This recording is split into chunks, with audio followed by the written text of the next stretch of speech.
วิธีเติมเหรียญจาก Binance เข้ามาใน BX Trade เฮ็ดแบบใดมาเบิ่งคลิปนี้นำกันทุกคนเนาะไผที่อยากเติมเองเนาะหรือว่าเติมภายนอกทุกคนเนาะใน BX Trade นี้มันมีการเติมอยู่2รูปแบบก็คือการเติมภายในและก็เติมภายนอกเนาะเติมภายนอกก็คือเฮามี Binance เนาะเฮาทำการซื้อเหรียญใน Binance และเติมเข้ามาด้วยตนเองเนาะคือคลิปก่อนในวิธีการถอนค่อยการถอนออกไปเนาะและมีทีมงานสนใจเนาะในวิธีการเติมคลิปนี้เลยจัดให้ทุกคนเนาะมาเบิ่งรายละเอียดนำกันเลยเนาะสำหรับบัญชีที่จะเติมเข้ามาภายนอกได้ต้องเป็นบัญชีที่เฮายืนยันตัวตนเด้อทุกคนเด้อย้ำเนาะบัญชีที่ยืนยันตัวตนเท่านั้นที่จะเติมเข้ามาได้เนาะวันนี้คือบัญชีเติมถอนก็ค่อยยืนยันตัวตนนี่อย่างสำเร็จแล้วเนาะและกดเข้ามาบอนเติมเงินเห็นปะตัวนี้เลยเครือข่ายภายในแล้วก็เครือข่ายคริปโตตัวนี้เนาะและทำอิฐเนาะให้เราออกก่อนเนาะออกจากบัญชี BX Trade ไปที่แอป Binance ทุกคนเนาะแอป Binance ค่อยก็ได้คลิปสอนไว้แล้วเนาะวิธีการสมัครเนาะการยืนยันตัวตนเนาะมาเดี๋ยวเราไปซื้อเหรียญ P2P ใน Binance เนาะเข้ามาที่ Binance เนาะหน้าแรกเราจะเห็นตัวนี้เลยเนาะเราจะเห็นตัวนี้เลย และไปที่3ขีด3ขีดเห็นบ่3ขีดซ้ายมือเนาะกดเข้าปุ๊บมันจะมีทางลัดตัวนี้ P2P เด้อทุกคนเด้อเนาะP2P ตัวนี้เลยเฮากดใส่ปุ๊บโอเคเห็นบ่มันจะมีตัวนี้เนาะเห็นบ่ตัวที่ว่าอยู่เทิงนี้ตุ๊บเนาะ P2P ทุกคนเนาะและมันจะมีบอนซื้อกับขายเนาะซื้อแล้วก็ขายคือในกรณีที่เฮาอยากเติมเหรียญเข้าไปเนาะเฮาต้องได้ทำการแลกเปลี่ยนเนาะคือมันเป็นการแลกเปลี่ยนจากเงินกีบนี่นะเนาะคือเฮามีบัญชีเงินกีบเนาะเฮาอยากได้ USDT นี่นะเนาะเข้าไปเทรดเนาะทุกคนเนาะเข้าไปเก็งกำไรเนาะเฮาต้องได้ใช้สกุลเงินดิจิตอลคือ USDT นี่เนาะโอเคมาเฮามาเลือกเบิ่งหารเด้อเนาะหารนี้เฮาต้องเบิ่งหารที่มีธุรกรรมหลายๆเห็นบ่คือหารนี้หารเทิงสุดนี่เนาะมี 2,000 ปลายเลยสำหรับธุรกรรมการซื้อขายเนาะเป็นห้านที่มีความน่าเชื่อถือเนาะหลายๆห้านเนาะเลิ่นเบิ่งเนาะมันก็มีขีดจำกัดจำนวนน้อยจำนวนหลายเนาะเห็นบ่แต่ละห้านมันก็แตกต่างกันไปเนาะห้านใดที่มีความน่าเชื่อถือทุกคนเนาะค่อยก็ได้เฮ็ดคลิปลงไปแล้วเนาะมาเดี๋ยวค่อยจะมาซื้อห้านนี้เนาะเป็นห้านที่ค่อยซื้อนำลาวอยู่เนาะเคยซื้อนำเนาะขีดจำกัดต่ำสุด5ล้านเนาะและสูงสุดประมาณ100ล้านเนาะโอเคหลังจากนั้นให้เฮามากดบอลเขียวๆซื้อนี่เลยเนาะมากดบอลซื้อนี้ปุ๊บ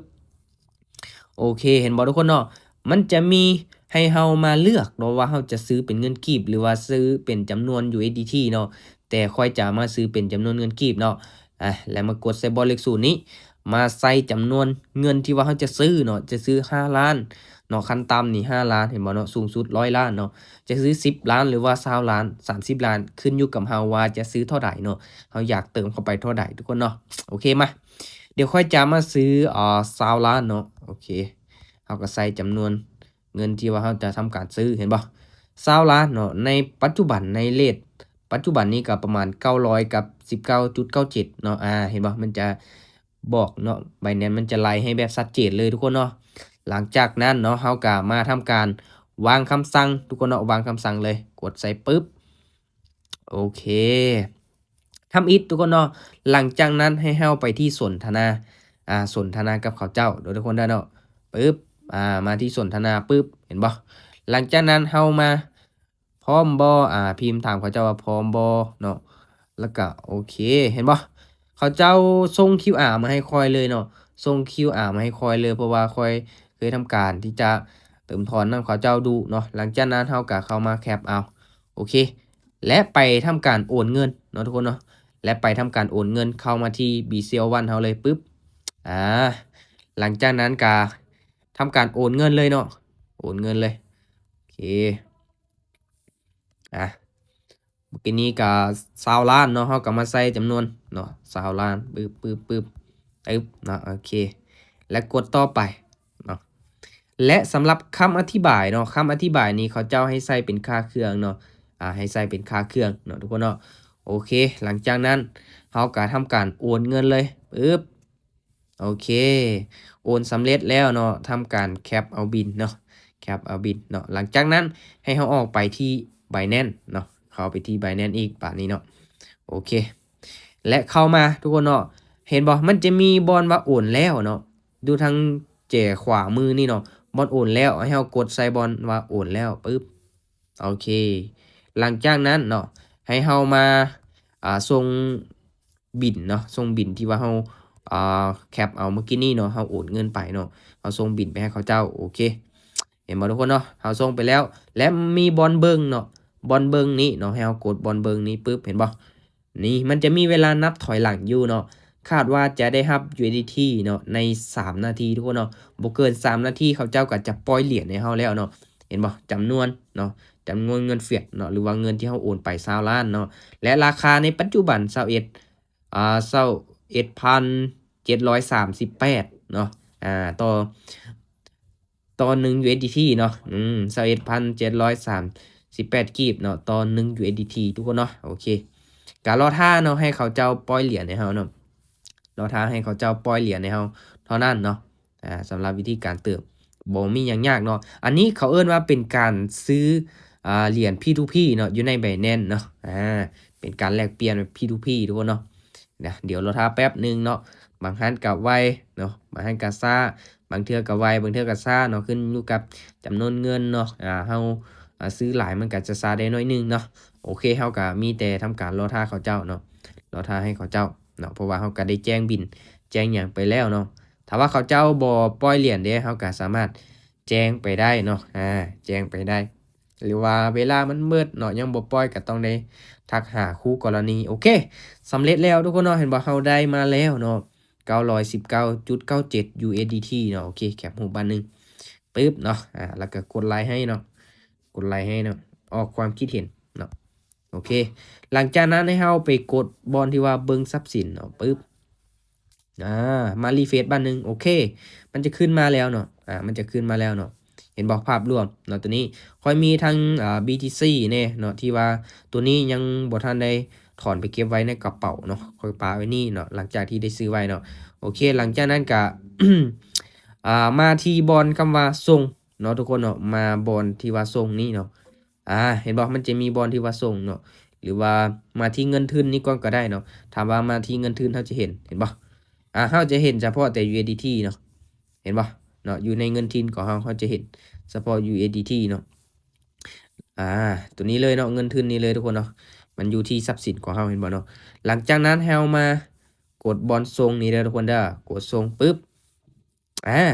มันจะมีบอลให้เลือกเนาะถอนในระบบต้องโซ่เห็นบ่เนาะภาษาลาวนี่เลือกวิธีการถอนเนาะถอนในระบบต้องโซ่ทุกคนเนาะโอเคหลังจากนั้นให้เราทำการกดใส่เนาะปึ๊บ